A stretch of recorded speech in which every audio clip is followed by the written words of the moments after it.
बिस्मिल्लाहिर्रहमानिर्रहीम। अस्सलातु वस्सलामु अलैका या रसूल अल्लाह सल्लल्लाहु अलैहि व आलिहि वसल्लम।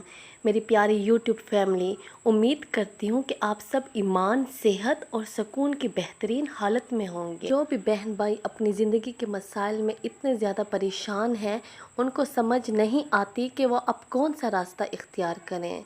आप किसी भी परेशानी में हैं या आपकी कोई ऐसी परेशानियां हैं जो ख़त्म होने का नाम नहीं ले रही, तो आप दुरूद पाक का विर्द स्टार्ट कर दें। दुरूद पाक के पढ़ने से ही आपकी ज़िंदगी ज़रूर आसान होगी और आपके मसाइल ख़त्म होंगे। आज मैं आपके साथ एक बहन की सच्ची दास्तान शेयर करने वाली हूँ। ये बहन बहुत ज़्यादा परेशान थी और बहुत ज़्यादा डिप्रेशन में मुब्तला थी। इनकी ज़िंदगी में हर तरफ मायूसी ही मायूसी थी।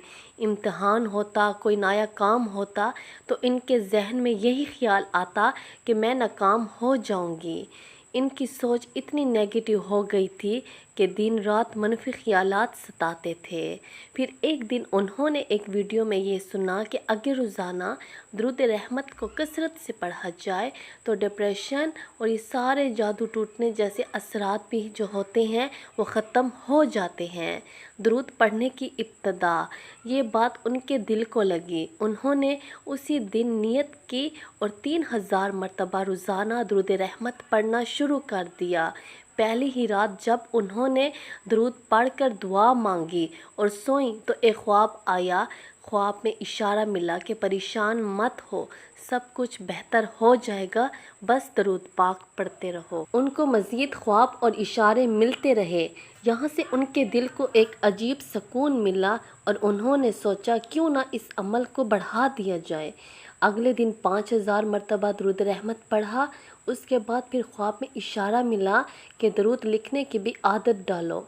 उन्होंने अपने घर से एक मोटी डायरी निकाली और रोज़ाना दुरूद लिखना शुरू कर दिया। कभी 313 मरतबा दुरूद इब्राहिमी भी पढ़ लेती थी, कभी रोज़ाना एक पेज पर लिखती थी दुरूद शरीफ को, और साथ साथ रोज़ाना 3000 मरतबा दुरूद रहमत ज़रूर पढ़ती थी। कुछ ही दिनों में उनकी ज़िंदगी बदल गई। वो कहती हैं कि पहले तो मेरे लिए डिप्रेशन की दवाई लिए बग़ैर गुजारा नामुमकिन था, मगर अब दिल को इतना सुकून मिलता है कि मैंने दवाई लेना ही छोड़ दी। उनकी सोच नेगेटिव से पॉजिटिव हो गई, चिड़चिड़ाहट ख़त्म हो गई और अब हर वक्त दिल खुश रहता है। ख्वाबों में मज़ीद रहनुमाई मिलती है। एक ख्वाब में उन्होंने देखा कि वो एक प्रैक्टिकल में बैठी हैं, लेकिन प्रैक्टिकल करने की बजाय दुरूद इब्राहिमी लिख रही हैं। इस ख्वाब से उन्हें ये पैगाम मिला कि पढ़ने के साथ साथ लिखने का भी बड़ा असर है। उन्होंने तहकीक की तो पता चला कि वाकई दुरूद लिखने की बड़ी फजीलत है और ये भी एक ज़बरदस्त रूहानी अमल है। अब इन बहन की हालत ये है कि रोज़ाना पढ़ना और लिखना इनकी ज़िंदगी का हिस्सा बन गया है।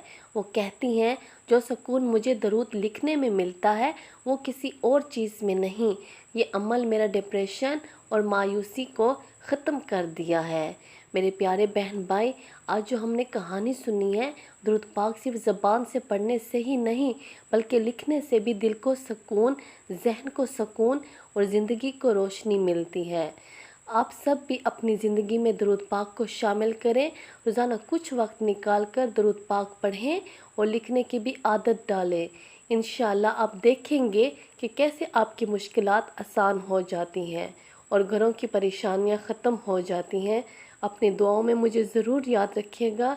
अल्लाह ताला हम सब दुरूद पाक पढ़ने की आदत डालें। हम दुरूद पाक पढ़ें, दुरूद पाक से मोहब्बत करें और हमारी ज़िंदगी आसान होए, हमारे सारे परेशानियां ख़त्म हों इंशाअल्लाह।